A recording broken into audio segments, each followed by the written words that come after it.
Guys welcome back to the channel. तो दोस्तों आज के इस वीडियो में मैं आपको रियलिस्टिक पोर्ट्रेट बनाने की इजी टेक्निक्स बताने वाला हूँ। बट दोस्तों आपको ये गलतियां नहीं करनी है जो बिगिनर्स करते हैं। अब आपको क्या करना है, सबसे पहले हम इसमें लाइट शेडिंग करेंगे। अब देखिए ये टेक्निक आपको जरूर पता होगी बट कोई भी बिगिनर अप्लाई नहीं करता है। ये बहुत बड़ी गलतियां करते हो आप लोग, ठीक है। अब से नहीं करनी है। जो पेंसिल है ना, इसे हम जितना पास से पकड़ेंगे उतना ही डार्क शेडिंग होने वाली है और जितना दूर से पकड़ेंगे उतना ही लाइट शेडिंग होने वाली है। ये बेसिक चीजें हैं, इन्हें समझना, ठीक है। हर एक चीज में काम आने वाली है। तो अब हम इसमें सबसे पहले लाइट शेडिंग करेंगे। तो देखिए इसमें मैं शेडिंग करने के लिए कुछ इस तरह से लाइट प्रेशर्स का यूज कर रहा हूँ। आप इसमें देख सकते हो। और जितना अच्छे से इस शेडिंग को आप करोगे उतना ही अच्छे से ब्लेंड हो पाएगी। तो आपको सबसे पहले इसमें लाइट शेडिंग करनी है। और अब मैं इनके इस पार्ट में लाइट शेडिंग कर लूंगा HB पेंसिल की हेल्प से।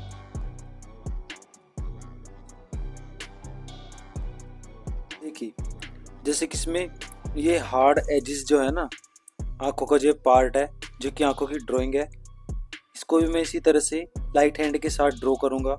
और यहाँ पर आपको प्रेशर्स का अप्लाई नहीं करना है, इसमें आपको लाइट हैंड के साथ इसे बनाना है। देखिए HB पेंसिल की हेल्प से मैं इसे इतना ही डार्क कर सकता हूँ। अगर अब मैं इसमें फोर्स का अप्लाई करूंगा ना तो ये पेपर खराब हो जाएगा, तो हमें इसमें फोर्स का अप्लाई नहीं करना है। और बिगिनर्स क्या करते हैं, इसमें फोर्स का अप्लाई करते हैं और शेडिंग करते रहते हैं एक ही पेंसिल से। तो आपको इसमें पेंसिल की ग्रेड्स यूज करनी है। देखिए इस तरह से शेडिंग करने के बाद अब आपको इस टाइप के कोई भी पॉइंटेड ब्रश लेना है। इसकी हेल्प से हम छोटे छोटे पार्ट को इजीली ब्लेंड कर सकते हैं और अपने आर्टवर्क को रियलिस्टिक बना सकते हैं। तो आपको सही टूल का भी यूज करना है, ठीक है। इसकी हेल्प से हम इस शेडिंग को ब्लेंड करेंगे।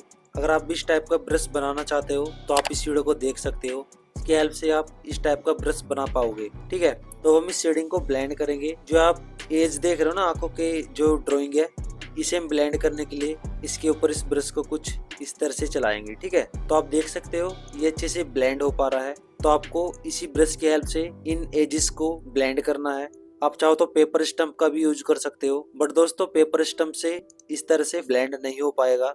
तो मेरा सजेशन यही है कि आप इस टाइप के पॉइंटेड ब्रश से ही इसे ब्लेंड करो। और दोस्तों पॉइंटेड ब्रश की हेल्प से ब्लेंड करने का एक कारण ये भी है कि ये छोटा पार्ट है और इस छोटे पार्ट को हम किसी छोटे टूल की हेल्प से ही अच्छे से ब्लेंड कर सकते हैं। अब देखिए लाइनिंग वाला पार्ट ब्लेंड हो जाने के बाद अब आपको जो पार्ट है ये थोड़ा बड़ा पार्ट है, इसे ब्लेंड करने के लिए आप पेपर स्टम्प का भी यूज कर सकते हो या फिर इस टाइप के थोड़े बड़े पॉइंटेड ब्रश की हेल्प से इस शेडिंग को ब्लेंड कर सकते हो। और मैं इसे ब्लेंड करने के लिए अपने हैंड को काफी लाइटली मूव कर रहा हूँ जिससे कि इसमें कोई भी हार्डनेस ना आ सके। अब देखिए इस तरह से शेडिंग को ब्लेंड करने के बाद अब हम इसमें थोड़ी और डार्क शेड करेंगे। और डार्क शेडिंग करने के लिए हम इसमें पेंसिल की ग्रेड का यूज करने वाले हैं, क्योंकि मैं यहाँ पर 4B पेंसिल का यूज कर रहा हूँ। तो आपको इसमें 4B पेंसिल का यूज करना है या फिर अपने रेफरेंस के अकॉर्डिंग इसमें थोड़ी और डार्क ग्रेड की पेंसिल का यूज करना है। अब देखिए जैसे कि इनकी आंखों का आईबॉल है, मैं यहाँ पर डार्क शेडिंग करूंगा 4B पेंसिल की हेल्प से। और जो मैं इसमें डार्क शेडिंग कर रहा हूँ ये भी मैं इसमें लाइट हैंड के साथ कर रहा हूँ, लाइट प्रेशर्स के साथ इसमें शेडिंग कर रहा हूँ जिससे कि इसमें सॉफ्टनेस आ सके और ये रियलिस्टिक लगे। मतलब कि आपको जो प्रेशर्स होता है ना, फोर्स होता है, उसका इसमें अप्लाई नहीं करना है। बहुत ही लाइट हैंड के साथ इसमें शेडिंग करनी है, देन ये रियलिस्टिक बन पाएगा। तो अब मैं इसी तरह से इस पार्ट में 4B पेंसिल की हेल्प से शेडिंग कर लूंगा। अब देखिए जिसमें एजेस है ना आंखों की जो ड्राइंग है, इसमें मैं लाइट प्रेशर के साथ इसमें शेडिंग कर रहा हूँ और ये लाइनिंग ड्रॉ कर रहा हूँ। तो आपको भी इसी तरह से 4B पेंसिल की हेल्प से शेडिंग करनी है। अब देखिए इस शेडिंग को करते टाइम जो भी इसमें आप छोटे छोटे डिटेल्स देख रहे हो, इसमें आप अच्छे से देख सकते हो, इन्हें मैं इसी शेडिंग के साथ बनाता जा रहा हूँ। तो आपको इसी तरह से जो भी आपके रेफरेंस में छोटी छोटी डिटेल्स हैं उन्हें आपको ड्रॉ करते जाना है और शेडिंग करते जाना है। देखिए इस तरह से शेडिंग करने के बाद और टेक्सचर बनाने के बाद अब आपको दोबारा से इस टाइप का पॉइंटेड ब्रश लेना है। देन इसके बाद इस शेडिंग को ब्लेंड कर लेना है सेम इसी तरह से। जहाँ छोटा पार्ट है वहाँ पर आपको इस तरह से ब्रश को चलाना है और शेडिंग को ब्लेंड कर लेना है। अब देखिए शेडिंग ब्लेंड करने के बाद अब आपको इस टाइप की नीडेड इरेजर लेनी है। और दोस्तों इस इरेजर को आपको कुछ इस तरह से पॉइंटेड बना लेना है, कुछ इस तरह से। देन इसके बाद आपको जैसे कि मुझे ये वाली हाइलाइट्स बनानी है तो मैं यहाँ पर इस तरह से टैप टैप करूँगा कुछ इस तरह से, तो ये हाईलाइट्स होता जाएगा।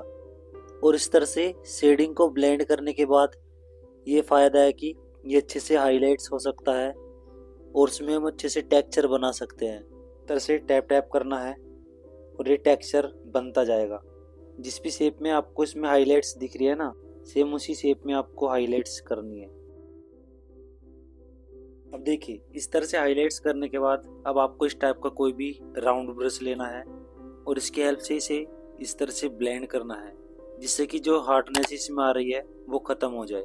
देखिए, इस तरह से शेडिंग ब्लेंड करने के बाद अब आपको इस टाइप की पेंसिल इरेजर लेनी है। और बहुत से बिगनर्स मुझे कमेंट कर रहे थे इंस्टाग्राम पे और यूट्यूब पर कि इस पेंसिल का क्या नाम है।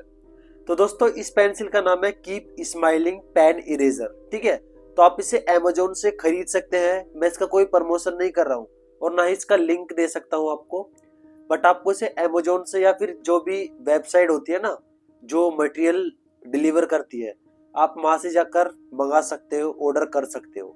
इस इरेजर का नाम है कीप स्माइलिंग इरेजर। तो हम इस इरेजर की हेल्प से इसमें हाईलाइट्स करेंगे और ये टोमो मोनो जीरो इरेजर से भी ज्यादा बेस्ट इरेजर है और काफी ज्यादा सस्ती है। देखिए, जहाँ पर सबसे ज्यादा हाईलाइट्स है वहाँ पर हम इस पे हाईलाइट्स करेंगे, जैसे कि इनकी आँख का आईबॉल। तो इस तरह से मैं हाईलाइट्स करूँगा तो ये सबसे ज़्यादा हाईलाइट्स हो जाएगा।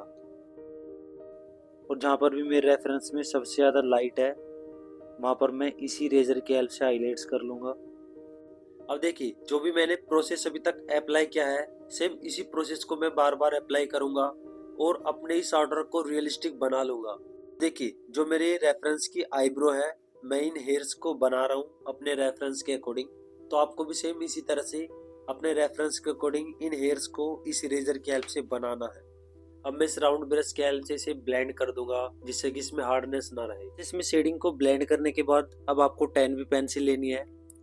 देन इसके बाद जहाँ पर डार्क शेड्स है वहाँ पर हम इससे शेडिंग करेंगे और यहाँ पर भी आपको लाइट हैंड के साथ इसमें शेडिंग करनी है। और जो भी इसमें छोटा छोटा टेक्सचर है उसे भी मैं इसमें बना रहा हूँ, जिससे कि इसमें रियलिस्टिक स्किन टेक्सचर आ सके। इस तरह से डार्क शेडिंग करने के बाद अब मैं इसमें इस इलेक्ट्रिक इरेजर की हेल्प से पॉइंट पॉइंट करके हाईलाइट्स कर रहा हूँ और अपने ऑर्डर को फाइनल रियलिस्टिक बना लूंगा। तो दोस्तों, इस वीडियो में इतना ही। साथ में चैनल पर नए चैनल सब्सक्राइब कर दीजिए, नोटिफिकेशन बेल को दबा दीजिए, जिससे कि आने वाले नोटिफिकेशन आपको टाइम टू टाइम मिलते रहे। Thanks for watching this video friend. और दोस्तों, अगर आपने जीरो टू हीरो सीरीज नहीं देखी है ना, तो आप उस सीरीज को देख सकते हो। उस सीरीज का लिंक मैं नीचे डिस्क्रिप्शन में दे दूंगा, आप वहां से जाकर देख सकते हो।